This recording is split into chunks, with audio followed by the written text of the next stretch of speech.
প্রিয় শিক্ষার্থী বন্ধুরা, আসসালামু আলাইকুম। তোমরা কেমন আছো? আশা করি আল্লাহর রহমতে সবাই ভালো আছো, স্বাস্থ্যবিধি মেনে চলছো, নিয়মিত লেখাপড়া করছো। ভালো থাকো, সুস্থ থাকো, এই কামনা করি। আজকের ক্লাসে তোমাদেরকে স্বাগতম জানাচ্ছি। আমি মোহাম্মদ নুরুল ইসলাম, সহকারী শিক্ষক, মোহাম্মদপুর সরকারি উচ্চ বিদ্যালয়। তোমরা স্ক্রিনে আমার পরিচিতি দেখতে পাচ্ছ। তারপরে খেয়াল করো বন্ধুরা, মনোযোগ দিয়ে খেয়াল করো। স্ক্রিনে দুটি চিত্র দেখতে পাচ্ছ। একটি মানুষের শরীরের চিত্র, এ পাশেও মস্তিষ্ক চিত্র। হ্যাঁ, অর্থাৎ এটি স্নায়ুতন্ত্র। মস্তিষ্ক এটিও স্নায়ুতন্ত্র। তাহলে তোমরা জেনে গেছো আজকের আলোচনার বিষয় হচ্ছে স্নায়ুতন্ত্র। আমাদের অষ্টম শ্রেণীর বিজ্ঞান বিষয়ের পঞ্চম অধ্যায়ের সমন্বয় নিঃসরণ অংশের স্নায়ুতন্ত্র মস্তিষ্ক নিয়ে আমরা আজকে আলোচনা করব। আজকের পাঠ শেষে আমরা কি কি শিখতে পারবো সেটা জেনে নিই। তাহলে আজকের পাঠ শেষে আমরা স্নায়ুতন্ত্রের প্রকারভেদ ব্যাখ্যা করতে পারবো। মস্তিষ্কের গঠন ব্যাখ্যা করতে পারবো। মস্তিষ্কের বিভিন্ন অংশের কাজ বিশ্লেষণ করতে পারবো।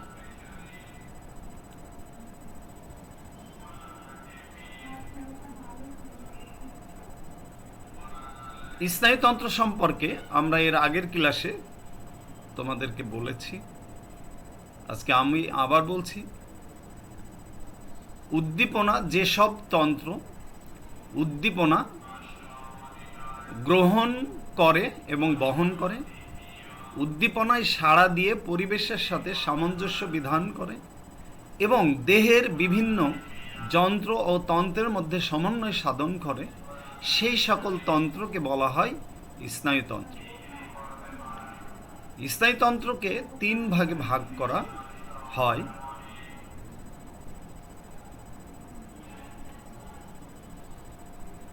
এক, কেন্দ্রীয় স্নায়ুতন্ত্র। দুই, প্রান্তীয় স্নায়ুতন্ত্র। তিন, স্বয়ংক্রিয় স্নায়ুতন্ত্র। আমরা এখন প্রান্তীয় ও স্বয়ংক্রিয় স্নায়ুতন্ত্র আগে শিখব, তারপরে কেন্দ্রীয় স্নায়ুতন্ত্র, একটি বিশাল অধ্যায়, ওটি আমরা পরে শিখব।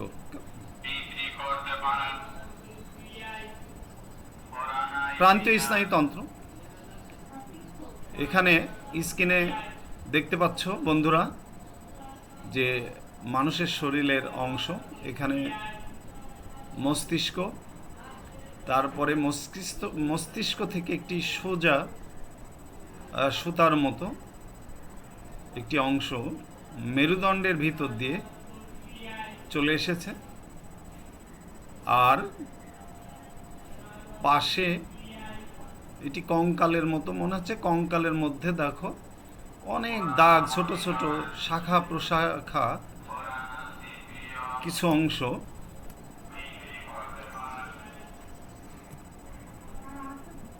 শরীরের বিভিন্ন অংশে বিস্তৃত হয়েছে। নিচের চিত্র আমরা আবার ব্রেন অর্থাৎ মস্তিষ্ক দেখতে পাচ্ছি। আবার মস্তিষ্ক থেকে একটি অংশ চলে এসেছে সোজা নিচের দিকে মেরুদণ্ডের ভিতর দিয়ে, মেরুরজ্জ এটি। আর এই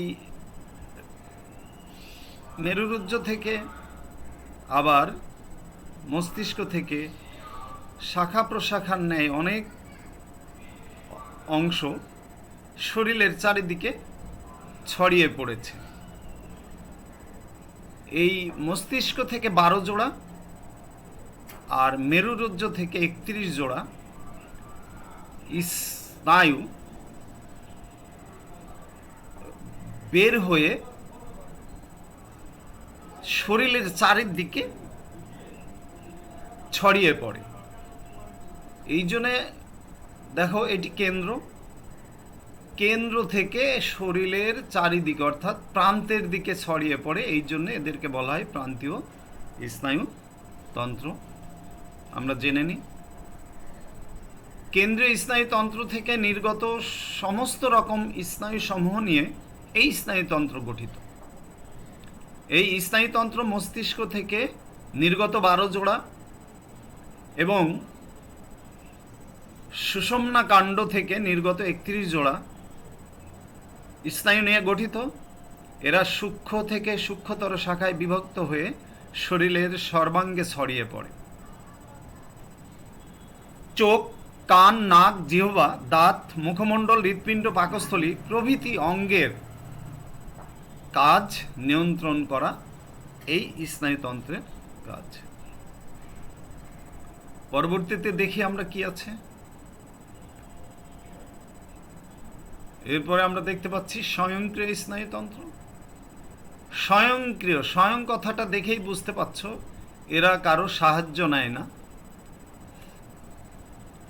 তো এখানে কিছু চিত্র দেখতে পাচ্ছ, হৃৎপিণ্ড, অগ্নাশয়, পাকস্থলী, এই অংশগুলা থেকে কিছু স্নায়ুতন্ত্র নির্গত হয়, যেখানে মস্তিষ্ক মেরুরজ্জের কোনো ভূমিকা থাকে না। এখান থেকে নির্গত হয়ে এরা ইচ্ছা মতো স্বাধীনভাবে কাজ করে। এই সকল স্নায়ুতন্ত্রই হচ্ছে স্বয়ংক্রিয় স্নায়ুতন্ত্র। আমরা জেনে নিই। দেখো, যেসব স্নায়ু প্রাণীদেহের আন্তর্যন্ত্র তথা অনৈচ্ছিক পেশিগুলিতে বিস্তৃত থেকে তাদের কার্যকারিতা নিয়ন্ত্রণ করে, তাদের স্বয়ংক্রিয় বা অটোনমিক স্নায়ুতন্ত্র বলে। স্বয়ংক্রিয় স্নায়ুতন্ত্র দুই ভাগে বিভক্ত: সিম্প্যাথেটিক স্নায়ুতন্ত্র, প্যারাসিম্প্যাথেটিক স্নায়ুতন্ত্র। কোথায় কোথায় স্বয়ংক্রিয় স্নায়ুতন্ত্র কাজ করে সেটা তোমরা স্ক্রিনে দেখতে পাচ্ছ বন্ধুরা। তাহলে আমরা পরবর্তী অংশে চলে যাই। পরবর্তী অংশে দেখো কেন্দ্রীয় স্নায়ুতন্ত্র, অর্থাৎ স্নায়ুতন্ত্র 3 প্রকার ছিল: কেন্দ্রীয় স্নায়ুতন্ত্র, প্রান্তীয় স্নায়ুতন্ত্র এবং স্বয়ংক্রিয় স্নায়ুতন্ত্র। আমরা ইতিমধ্যে প্রান্তীয় এবং কেন্দ্রীয় স্নায়ুতন্ত্র কোথায় থাকে, কাজ কি জেনে গেলাম। এখন আমরা আজকের আলোচনার প্রধান বিষয় হচ্ছে কেন্দ্রীয় স্নায়ুতন্ত্র। এটি নিয়েই শিখব, কেন্দ্রীয় স্নায়ুতন্ত্র। তাহলে কেন্দ্রীয় স্নায়ুতন্ত্রের দেখতে পাচ্ছ স্ক্রিনে তোমরা দুটি অংশ দেখা যাচ্ছে। একটি হচ্ছে মস্তিষ্ক, আরেকটি মেরুরজ্জ বা সুষুম্না কাণ্ড। অর্থাৎ কেন্দ্রীয় স্নায়ুতন্ত্র দুটি অংশ নিয়ে গঠিত, একটি মস্তিষ্ক আর একটি মেরুরজ্জ বা সুষুম্না কাণ্ড। তোমরা দেখতে পাচ্ছ যে মস্তিষ্ক, আর নিচের দিকে একটি অংশ দেখতে পাচ্ছ।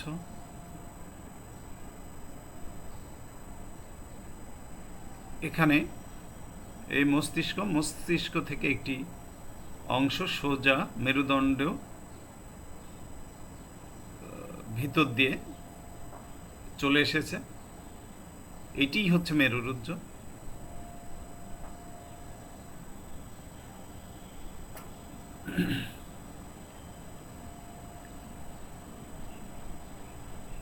এখন আমরা মেরুরজ্জ সম্পর্কে জানব।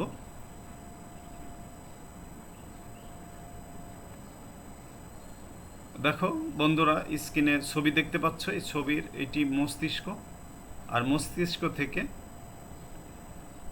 এই মেরুদণ্ড দিয়ে যে সোজা যে অংশটি নেমেছে সেটি হচ্ছে মেরুরজ্জ। আর এই মস্তিষ্ক থেকে এবং শরীরের এই মেরুরজ্জ থেকে অনেক শাখা প্রশাখা বিশিষ্ট কিছু তন্ত্র বের হয়েছে। এগুলো হচ্ছে স্নায়ু।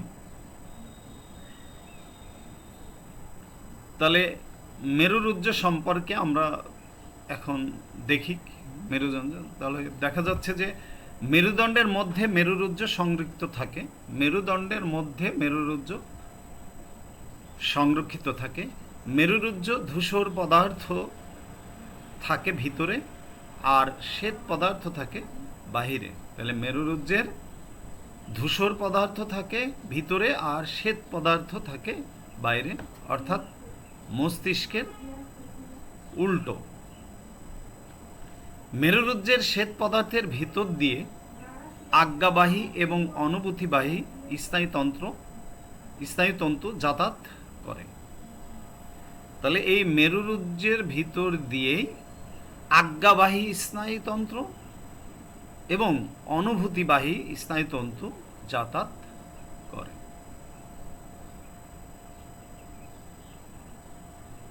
পরের অংশে মেরুরজ্জু বা সুষুম্না কাণ্ড, এখানে আবার একটু অন্যভাবে দেখছো। এটি মস্তিষ্ক, মস্তিষ্কের ঠিক নিচ থেকে এটি বের হয়েছে, এটি হচ্ছে মেরুরজ্জ। এই অংশটি দেখতে পাচ্ছ। তাহলে এটিকেই আমরা ইংরেজিতে স্পাইনাল কর্ড বলে থাকি। এটি দীর্ঘ সরু নলাকার স্নায়ুগুচ্ছ।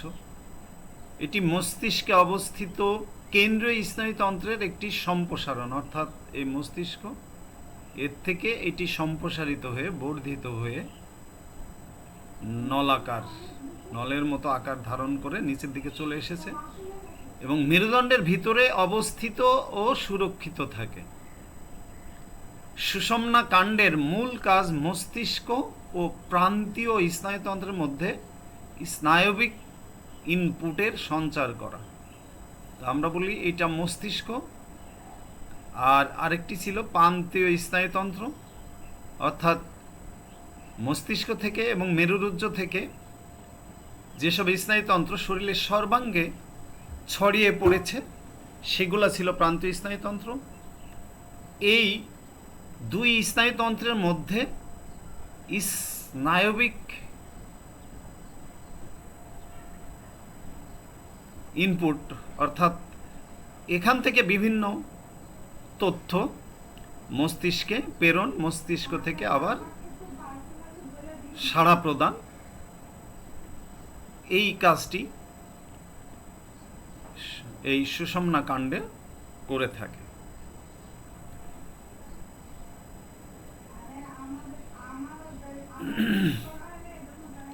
তাহলে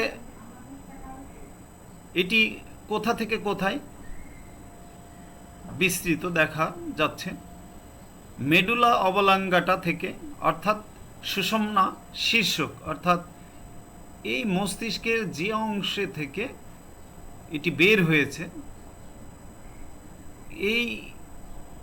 এটাকেই বলা হয় মেডুলা অবলাঙ্গাটা বা সুষুম্না শীর্ষক। এটা শুরু হয়ে প্রথম বা দ্বিতীয় লাম্বার কোষেরকার ভেতর দিয়ে গিয়ে ফিলাম টার্মিনাল নামের একটি তন্তুময় প্রান্তে গিয়ে শেষ হয়েছে। এর দৈর্ঘ্য পুরুষদের ক্ষেত্রে 45 সেমি আর মেয়েদের ক্ষেত্রে 42 সেমি পর্যন্ত হতে পারে। এর প্রস্থচ্ছেদ ডিম্বাকৃতির, সার্ভিক্যাল ও লাম্বার অঞ্চলে স্ফীত। সুষুম্না কাণ্ডের ভিতরের অংশ ধূসর পদার্থ এবং বাহিরের অংশ শ্বেত পদার্থ দ্বারা গঠিত, এটা আমরা আগেই জেনেছি। তাহলে বন্ধুরা, মেরুরজ্জ সম্পর্কে তোমরা জানলে, আর বই পড়ে আরো ভালো করে জেনে নেবে এটার কাজ কি। তাহলে সুষুম্না কাণ্ড অ্যাফারেন্ট অর্থাৎ অন্তর্বাহী ও ইফারেন্ট বহির্বাহী স্নায়ুর সাহায্যে দেহের বিভিন্ন যন্ত্রের মধ্যে সমন্বয় সাধন ও সরল প্রতিবর্ত ক্রিয়া নিয়ন্ত্রণ করে। অন্তর্বাহী এবং বহির্বাহী স্নায়ুর সাহায্যে দেহের বিভিন্ন যন্ত্রের মধ্যে সমন্বয় সাধন করে। আমরা এর আগে একটু জানলাম যে পরিবেশ থেকে যে সকল উদ্দীপনা সেগুলাকে বহন করে মস্তিষ্কে নিয়ে যাওয়া, এই মেরুরজ্জুর ভিতর দিয়ে এটি যাতায়াত করে। আবার মস্তিষ্ক থেকে নির্দেশনা নিয়ে আবার পরিবেশে সাড়া প্রদান করা, এই কাজগুলা এই মেরুরজ্জের ভিতর দিয়েই আদান প্রদান হয়ে থাকে। এবার স্ক্রিনে দেখতে পাচ্ছ বন্ধুরা, হ্যাঁ, এটি মাথার খুলি। তারপরে দেখতে পাচ্ছ ব্রেন, এটি এই খুলির মধ্যেই থাকে। আর এইটি তো মেরুরজ্জ জেনে গেছো, এখানেও খুলির ভিতরে তোমরা ব্রেন দেখতে পাচ্ছ। ব্রেন থেকে এই ইংরেজিতে স্পাইনাল কর্ড অর্থাৎ মেরুরজ্জু, এটি মেয়েদের মস্তিষ্কের অংশ দেখতে পাচ্ছ। তাহলে এগুলো হচ্ছে মস্তিষ্ক। এই মাথার খুলি আমরা এটিকে করোটি বলে থাকি। তাহলে এগুলা সব মস্তিষ্ক অর্থাৎ কেন্দ্রীয় স্নায়ুতন্ত্রের প্রধান অংশের চিত্র দেখতে পাচ্ছ।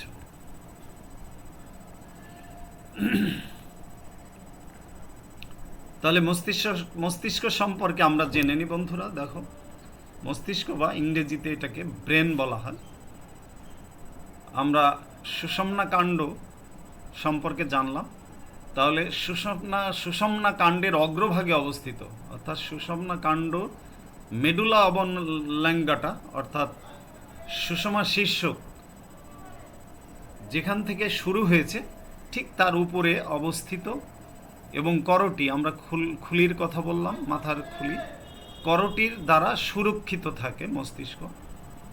কেন্দ্রীয় স্নায়ুতন্ত্রের স্ফীত যে অংশ, কেন্দ্রীয় স্নায়ুতন্ত্রের স্ফীত যে অংশ প্রাণীদের বুদ্ধি, চিন্তা, স্মৃতি ইত্যাদি স্নায়বিক আবেগ নিয়ন্ত্রিত করে, তাকে বলা হয় মস্তিষ্ক।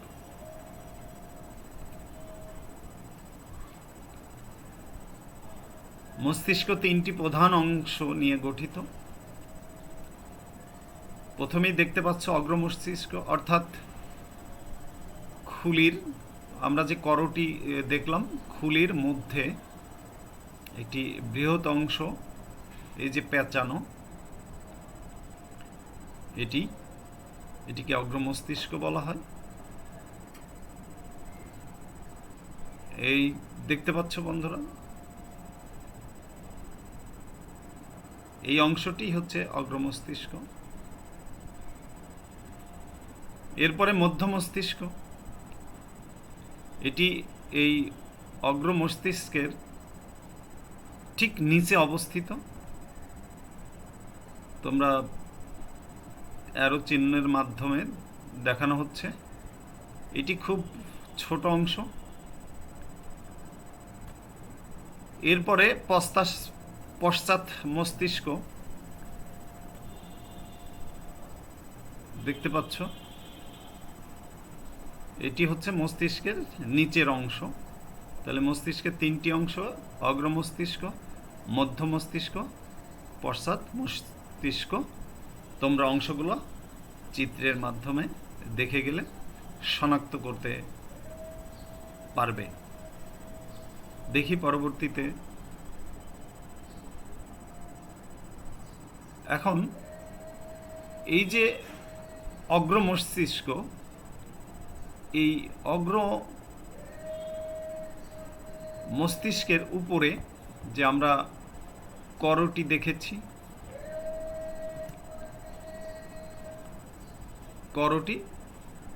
করোটির ঠিক নিচে কিছু আবরণ, 3 স্তর বিশিষ্ট আবরণ বা পর্দা থাকে।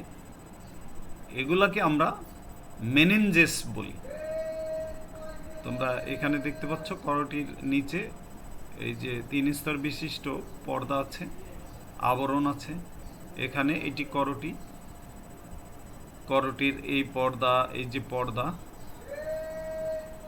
দেখতে পাচ্ছ, এই পর্দাটার নাম হচ্ছে মেনিনজেস, আবরণের নাম হচ্ছে মেনিনজেস। এটি দ্বারা এই মস্তিষ্ক আবৃত থাকে। তাহলে মস্তিষ্ক করটির মধ্যে মেনিনজেস পর্দা দিয়ে ঢাকা থাকে। মস্তিষ্ক হলো সমগ্র স্নায়ুতন্ত্রের চালক, অর্থাৎ আমাদের শরীরে যত স্নায়ুতন্ত্র আছে তাদেরকে পরিচালনা করে এই মস্তিষ্ক। দেখো বন্ধুরা, এই যে এর আগে আমরা দেখলাম এইটি হচ্ছে অগ্র মস্তিষ্ক, আর এই যে এইখানে যে অংশটি আছে এখানে মধ্য মস্তিষ্ক, আর এই অংশটি এটি হচ্ছে পশ্চাৎ মস্তিষ্ক।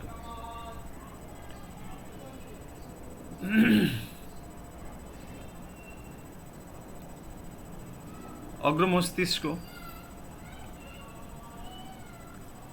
অংশ, অগ্র মস্তিষ্কের আবার কয়েকটি অংশ আছে। তা আমরা একটি অংশ দেখতে পাচ্ছি গুরু মস্তিষ্ক। এটি আমরা এর আগে এখানেও দেখো লাল দাগ দিয়ে দেখানো হয়েছে। খাজ কাটা যে অংশটি মেনিনজেসের ভিতরে আবৃত থাকে, করটির নিচে মেনিনজেস পর্দা দ্বারা আবৃত থাকে, এই খাজ কাটা বিশাল অংশটির নাম হচ্ছে সেরেব্রাম। তাহলে গুরু মস্তিষ্ক সম্পর্কে একটু বিস্তারিত আমরা জেনে নিই। যে গুরু মস্তিষ্ক, মস্তিষ্কের প্রধান অংশ হলো এই গুরু মস্তিষ্ক বা সেরিব্রাম। এটা ডান ও বাম দুই খণ্ডে বিভক্ত। এর আগে আমরা যদি দেখি, এই চিত্রে দেখতে পাচ্ছ বন্ধুরা, এই যে মাঝখানে একটি খাজ, এই পাশে একটি অংশ, এই পাশে, এই ডান ও বাম দুই অংশে এটি বিভক্ত।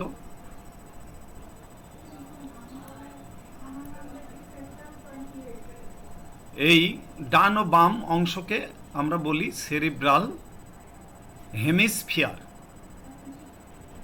এই দুইটি খণ্ড খুব ঘনিষ্ঠভাবে স্নায়ুতন্ত্র দ্বারা, মানে এই যে ডান ও বাম খণ্ড দুইটি ঘনিষ্ঠভাবে খুব কাছাকাছিভাবে স্নায়ুতন্ত্র দ্বারা সংযুক্ত থাকে। উপরিভাগ ঢেউতলা ও ধূসর বর্ণের, তোমরা চিত্রে দেখতে পেয়েছ এর আগে। এখন ঢেউতলা আর ধূসর বর্ণের।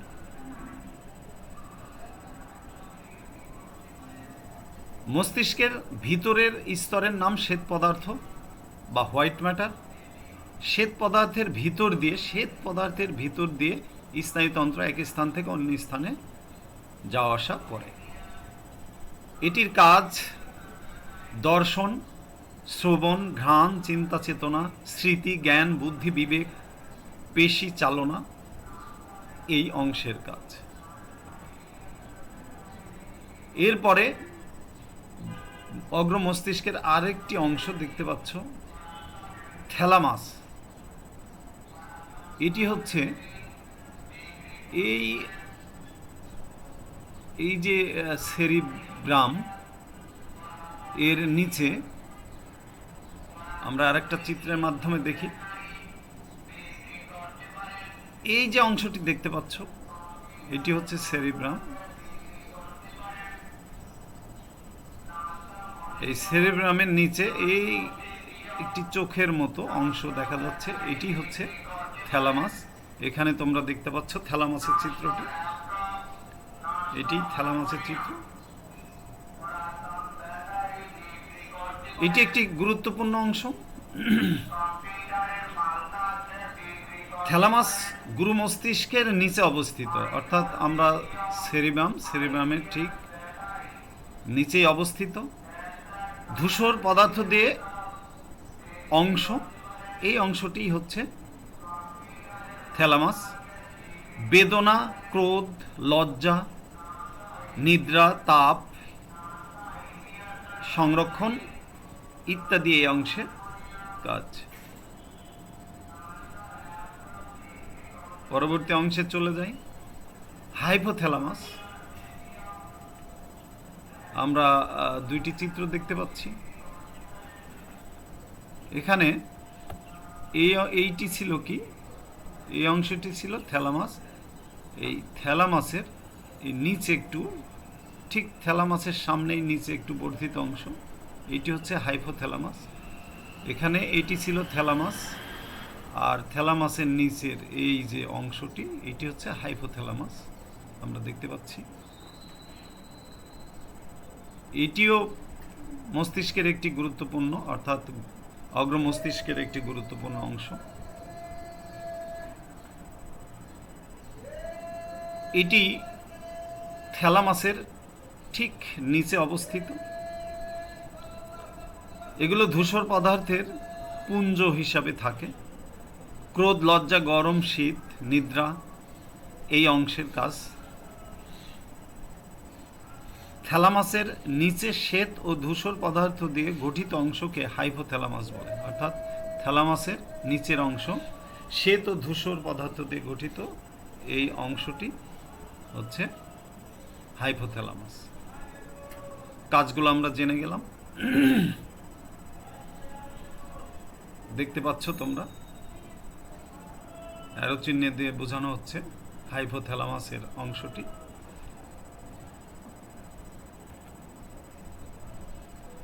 তাহলে আমরা অগ্র মস্তিষ্কের 3টি অংশ সম্পর্কে চিত্রসহ জেনে গেলাম।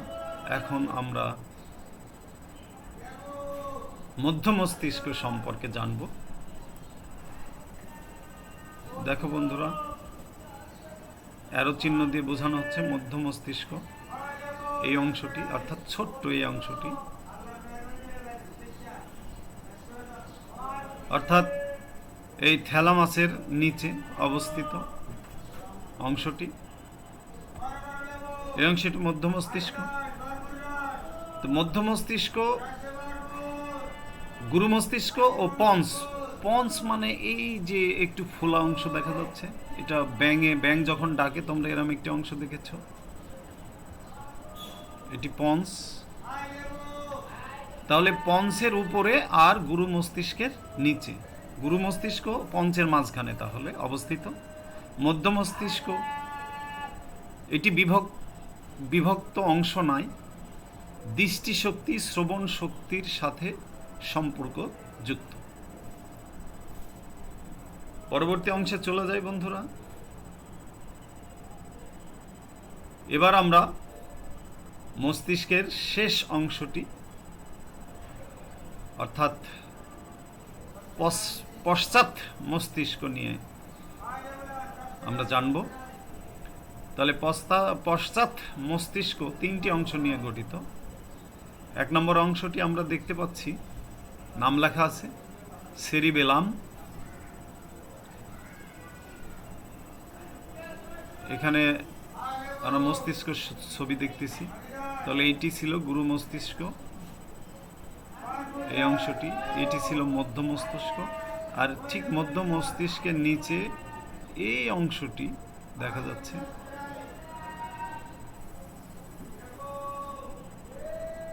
এটি হচ্ছে পস্তাস, এই পন্স সহ, পন্স আছে, সেরিবিলাম আছে, মেডুলা শীর্ষ আছে। এটি হচ্ছে পশ্চাৎ মস্তিষ্ক। এর 3টি অংশ, একটা সেরিবেলাম, দেখো লাল গোল চিহ্ন দিয়ে বোঝানো হচ্ছে, এই অংশটি হচ্ছে সেরিবেলাম। তাহলে এটি পন্স যেদিকে আছে, দেখো পন্স যেদিকে আছে তার বিপরীত দিকে অবস্থিত। এটি ডান ও বাম মাঝখানে, এটি ডান এবং বাম 2টি অংশে বিভক্ত। এটি অনেকটা মনে হয় ঝুলন্ত অবস্থায় থাকে। তাহলে মস্তিষ্কের নিচের অংশ, অর্থাৎ শেষ অংশে একটি অংশ, গুরুত্বপূর্ণ অংশ।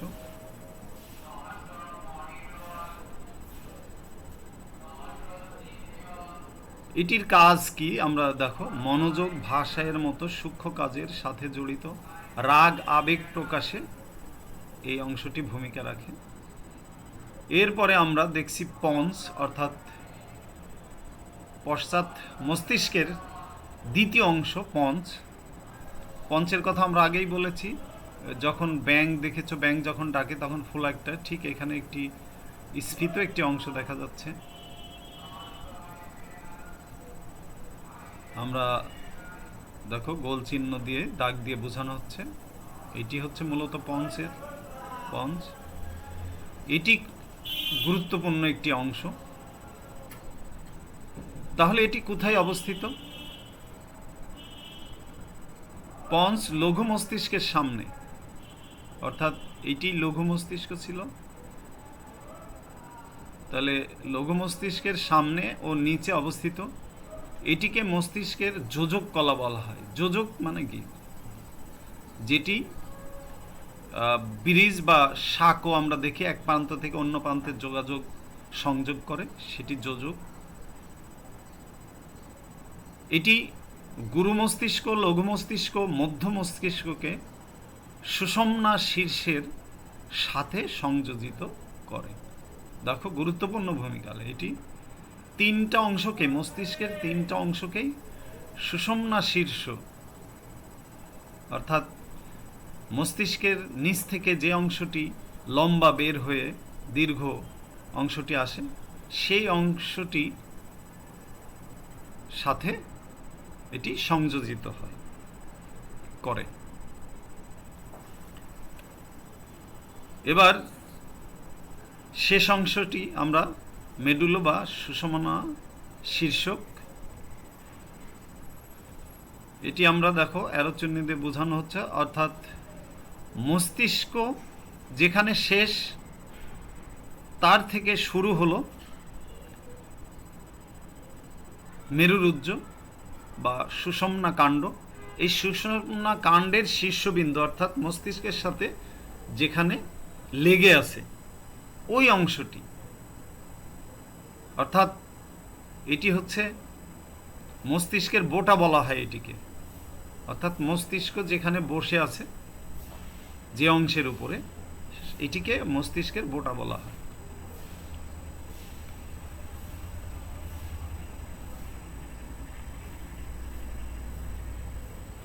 এটি মস্তিষ্কের ঠিক নিচের অংশ, পঞ্চের নিম্নভাগ থেকে মেরুরজ্জুর উপরিভাগ পর্যন্ত বিস্তৃত।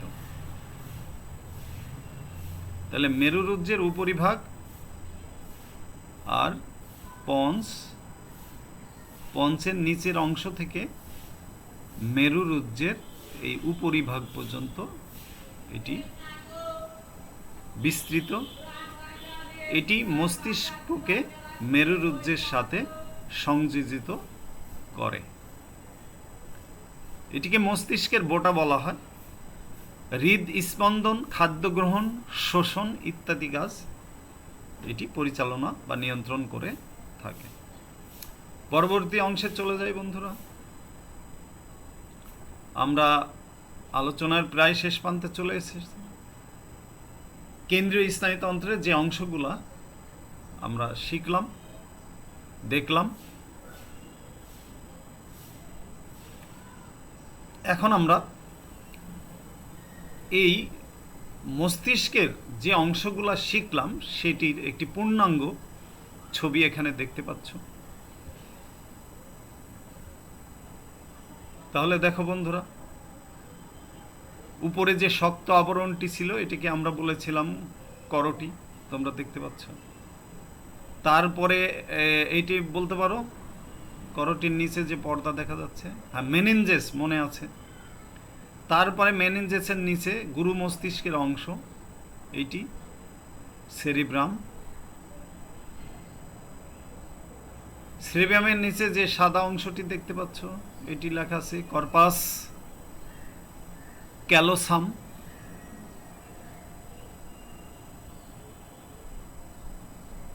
এটি আমরা বলেছিলাম অগ্রমস্তিষ্ক। এই অংশ দেখতে পাচ্ছ, এটা মনে আছে থ্যালামাস। হ্যাঁ,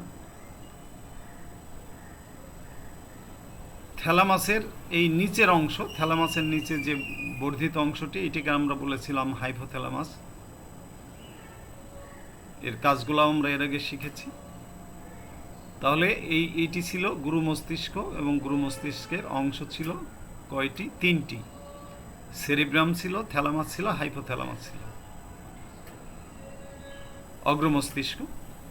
এরপরে আমরা মধ্য মস্তিষ্ক বলেছিলাম, এটির কোনো ভাগ নেই। এটি পঞ্চ এবং গুরু মস্তিষ্কের মাঝে অবস্থিত।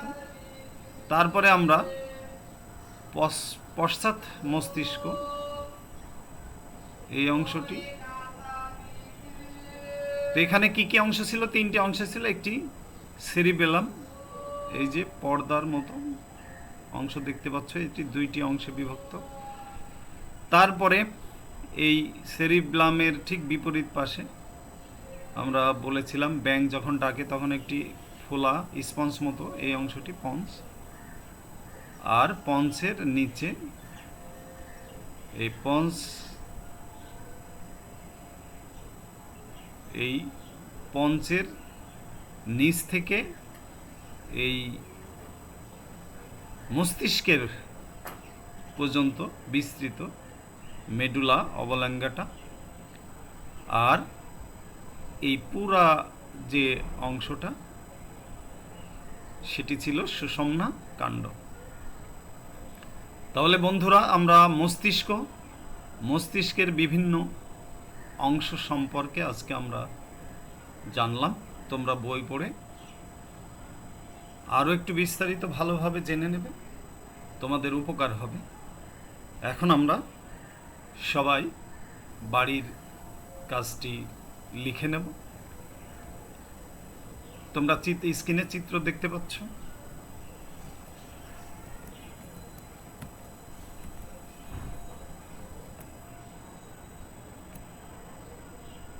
স্ক্রিনে একটি চিত্র দেখতে পাচ্ছ, অর্থাৎ এতক্ষণ যা আমরা শিখলাম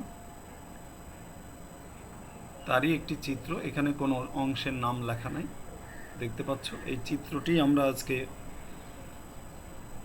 উদ্দীপক হিসাবে কাজে লাগাবো। প্রশ্ন লিখে নাও সবাই। পঞ্চ কাকে বলে? মেরুরজ্জ বলতে কি বোঝায় ব্যাখ্যা করো। চিত্রের গঠন ব্যাখ্যা করো। চিত্রটি সমগ্র স্নায়ুতন্ত্রের পরিচালক বিশ্লেষণ করো। তাহলে শিক্ষার্থী বন্ধুরা, আজকের ক্লাস আশা করি ভালো লেগেছে। কোনো অসুবিধা থাকলে তোমরা কমেন্টসের মাধ্যমে জানাবে। পরবর্তী ক্লাসের জন্য আবার প্রস্তুতি নাও। পরবর্তী ক্লাসে আবার দেখা হবে। সবাইকে ধন্যবাদ জানিয়ে আজকের ক্লাস এখানেই শেষ করছি। সবাই ভালো থেকো, সুস্থ থেকো।